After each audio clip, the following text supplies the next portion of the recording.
Hello and welcome to Spoiled by Coco. My name is Apurvi and in this channel we bake eggless recipe. So let's get baking.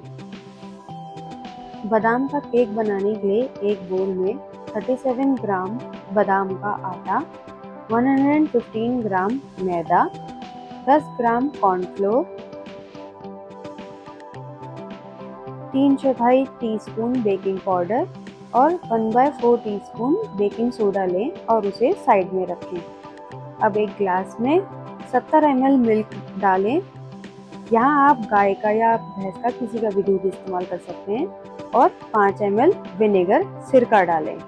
अब एक अलग bowl में 66 ग्राम तेल डालें, 75 ग्राम castor sugar, 60 ग्राम दही डालें और उसे अच्छे से मिलाएं तब तक कि जब हमारी चीनी अच्छे से मिल ना जाए।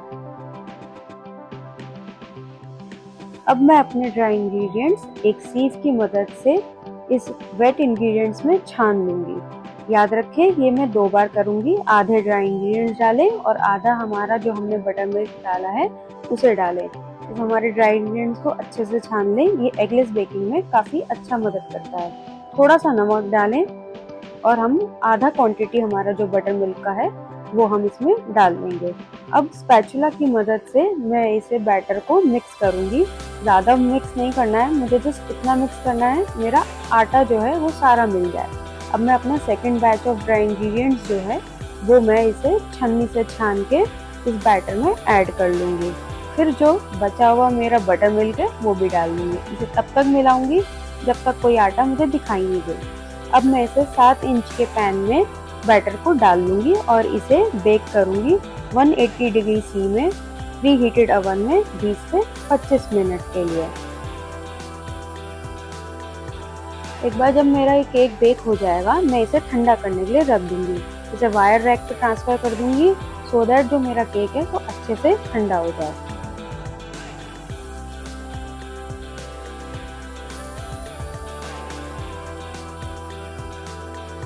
अब मैं केक में डालने के लिए टॉफ़ी चंक्स बनाऊंगी। इसके लिए मैंने एक पैन में 112 ग्राम बटर लिया है। यहाँ मैंने अपना सादा अमूल बटर, सॉल्टेड बटर जो होता है वो इस्तेमाल किया है। इसे विस्क की मदद से मेल्ट कर लूँगी।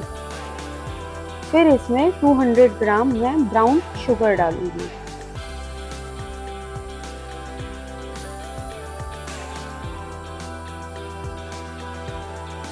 विस्क की मदद से मैं चीनी को मक्खन में चलाऊंगी सो दैट जो है हमारी चीनी अच्छे से मेल्ट हो और वो जले नहीं। अच्छे से हमें मिलाना है तब ताकि जब हमारी जो चीनी और मक्खन है वो अच्छे से मिल जाए और इसकी कंसिस्टेंसी पीनट बटर की तरह हो जाए। जब हमारा मिक्सचर पैन के साइड्स को छोड़ने लगे और अच्छे से पक जाए, ये कम से कम 10 मिनट लेगा, तो अब हमें अपनी जो टॉफ़ी का जो मिक्सचर है एक 3 लाइन पैन में ट्रांसफ़र कर लेंगे। मैंने यहाँ पर 5 इंच पैन लिया है जिसे मैंने बटर पेपर से लाइन कर लिया है। आप चाहो तो एक ट्रे में भी इसे डाल सकते हो। आपको पतली टॉफ़ी चंक्स मिलेंगे, मुझे थोड़े मोटे चाहिए इसलिए मैंने इसे ऐसे स्क्वायर टिन में डाला है। अब मैं इसे अच्छे से फैला रही हूँ सो दैट जो हमारी टॉफ़ी है वो अच्छे से फैल जाए और इवनली ठंडी हो। ये हमारी टॉफ़ी जल्दी सेट हो जाती है। अब मैं इसे डिमोल्ड करके आपको दिखाती हूँ काट के कि हमारी टॉफ़ी जो है कितनी मोटी बनी है।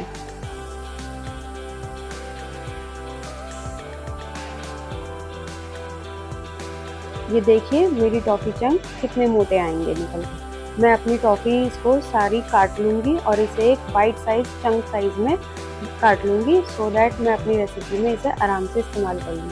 आप इस टॉफ़ी को एयर टाइट कंटेनर में अपने फ्रिज में 2 से 3 महीने के लिए भी रख सकते हैं। बाकी रेसिपीज़ में इस्तेमाल कर सकते हैं।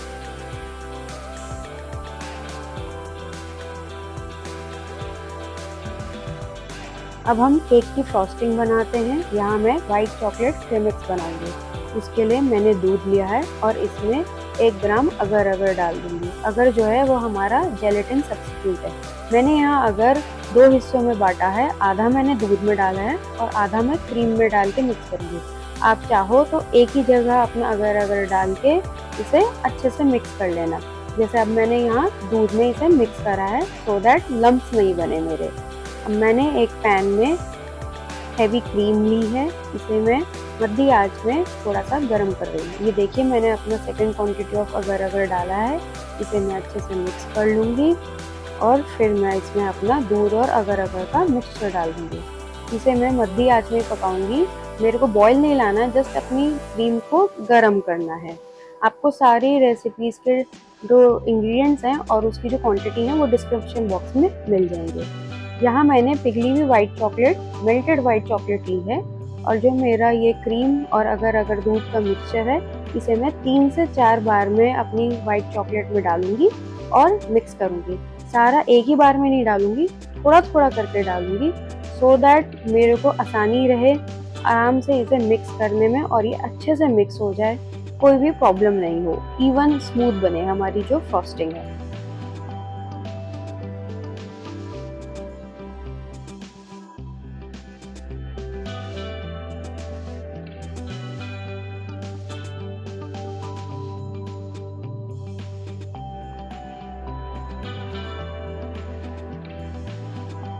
जब ये अच्छे से मिक्स हो जाएगी स्पैचुला से, आप चाहो तो हैंडी ब्लेंडर से, जैसे मैं अपने हैंड ब्लेंडर से इसे मिक्स कर रही हूँ, इससे क्या होता है और भी अच्छे तरह से मिक्स हो जाती है हमारी फ्रॉस्टिंग, कोई भी लम्स नहीं रहते। अब इसे मैंने एक बोल में करके इस पे मैं क्लिंग रैप जो होता है वो लगा रही हूँ, सो दैट जो है इसके ऊपर से स्किन नहीं बने और जो आपका क्लिंग रैप है वो उस पर फ्रॉस्टिंग पे टच होना चाहिए। इसे मैं फिर फ्रिज में रख दूंगी ताकि ये इसका टेक्सचर थोड़ा हार्ड हो जाए। अब मैं अपने केक को स्लाइस कर लूँगी 4 हिस्सों में। मैं स्क्वायर केक बना रही हूँ, सो इस केक शीट को मैं अच्छे से इक्वली 4 शीट में डिवाइड कर लूँगी।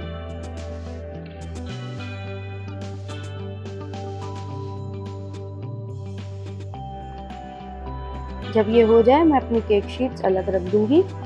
देखिए हमारी फ्रॉस्टिंग भी अच्छे से तैयार है।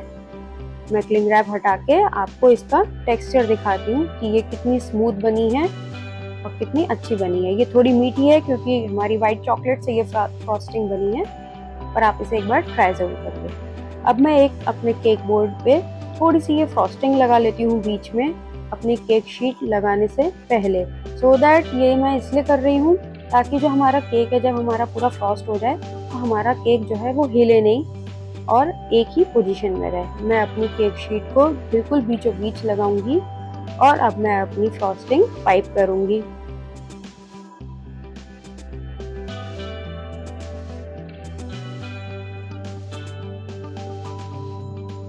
अच्छे से फ्रॉस्टिंग पाइप करने के बाद मैं इसे पैलेट नाइफ की मदद से स्मूथ कर लूँगी एंड देन दोबारा अपनी फ्रॉस्टिंग सिर्फ किनारों पे, साइड्स पे लगाऊंगी, सो दैट एक स्पेस बन जाए हमारी बीच में जहाँ हम अपने टॉफी चंक्स प्लेस कर सके।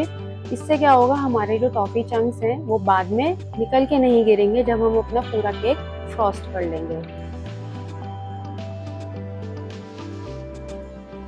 अब जो मेरे प्रिपेयर्ड टॉफी चंक्स हैं वो मैं इन्हें अच्छे से प्लेस कर दूंगी और ये बीच में जो जगह है इसे पूरे अच्छे से फिल कर दूंगी अपने टॉफी चंक से। नेक्स्ट मैं सेकंड लेयर लगाऊंगी अपने स्पॉन्ज शीट की एंड अच्छे से इसे लगाऊंगी, इसे प्रेस करके देखूंगी ये बिल्कुल मिडल में होना चाहिए और वेल बैलेंस्ड होना चाहिए। फिर मैं इसमें आगे अपनी फ्रॉस्टिंग लगाऊंगी, इसे अच्छे से स्मूथ करूंगी और अपनी नेक्स्ट केक की शीट लगाऊंगी। यहाँ मैं टॉफी चंक्स सिर्फ फर्स्ट लेयर और थर्ड लेयर में लगाऊंगी, जो ऑल्टरनेट लेयर्स हैं सिर्फ उसमें लगाऊंगी अपने टॉफी चंक्स। आप चाहो तो हर लेयर के बीच में टॉफी चंक्स लगा सकते हो।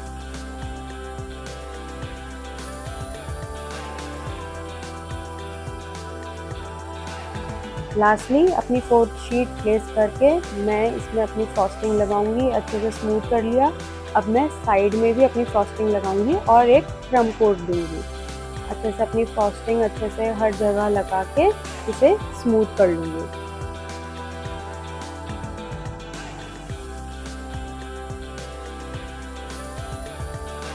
क्रम कोट करके मैं अपना केक और फ्रॉस्टिंग थोड़ी देर फ्रिज में रख दूंगी इसे सेट होने के लिए। आप देख रहे हैं यहाँ बहुत गर्मी हो रही है तो मेरी फ्रॉस्टिंग हल्की हल्की पिघल रही है। रेफ्रिजरेटर में रखने के बाद अब मैं इसमें अपनी फाइनल फ्रॉस्टिंग लगाऊंगी। मैंने पाइपिंग बैग की मदद से अपनी फ्रॉस्टिंग पाइप कर रही हूँ और उसे अच्छे से स्मूथ करके मैं फ्रॉस्ट कर लूँगी। तब तक आप Please like and subscribe to my channel for more such eggless recipes. अब केक की हम फाइनल लेयर बना रहे हैं। हम लोग चॉकलेट स्लैब बनाएंगे। उसके लिए मैंने लीगोज टॉयज जो होते हैं उसकी मदद से एक मोल्ड बनाया है। फिर मैंने इसे क्लिंग रैप से अच्छे से रैप कर दिया है सो दैट हमारी चॉकलेट कहीं साइड से निकल ना जाए। अब मैंने टॉफी चंक्स लगा दिए हैं इसके बीच में और मैंने यहाँ नीचे OHP शीट या एक्रेलिक शीट जो होती है वो लगाई है सो दैट मेरे को नीचे से अच्छे से स्मूथ सरफेस मिले। टॉफी चंक प्लेस कर दिए मैंने जगह जगह। अब मैं अपनी वाइट चॉकलेट जो है जो मैंने मेल्ट कर ली है वो मैं सब जगह फैला रही हूँ।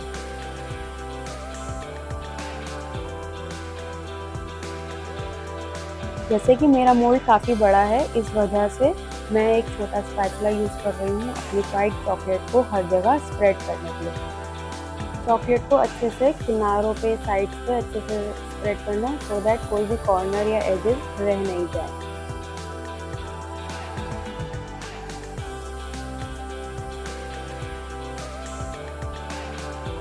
एक बार जब हमारी चॉकलेट अच्छे से सेट हो जाए हम इसे सेट करने के लिए छोड़ देंगे। जब हमारी चॉकलेट सेट हो जाएगी तो हम अपना नाइफ घुमा रहे हैं साइड में इसे थोड़ा सा फ्री करने के लिए और फिर मैं बहुत ही आराम से अपने मोल्ड को हटाऊंगी। केयरफुली डीमोल्ड कर रही हूँ मैं अपने चॉकलेट को सो दैट वो टूट ना जाए।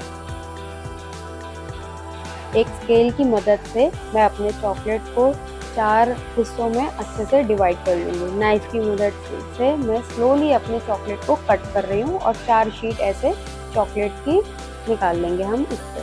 अब हमारा जो केक है अच्छे से जो फ्रॉस्ट हो रखा है उसमें हम एक नाइफ की मदद से ऐसे डायगनली लाइन बनाएंगे सो दैट जो हमारी ये चॉकलेट की स्लैब है ये इस पर अच्छे से स्टिक हो जाए। हमारी चॉकलेट की बैक साइड पे हम लोगों ने ये फ्रॉस्टिंग लगाई है, ये हमारी चॉकलेट स्लैब को स्टिक करने में हेल्प करेगा।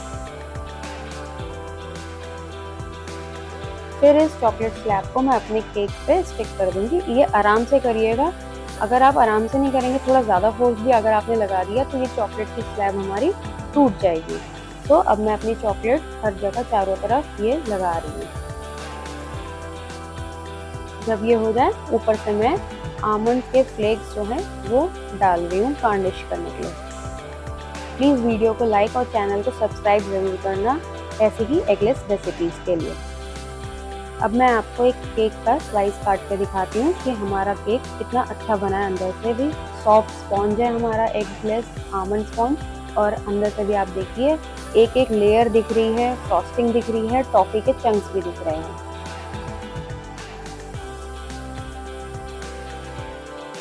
Thank you for watching Spoiled by Coco Hindi.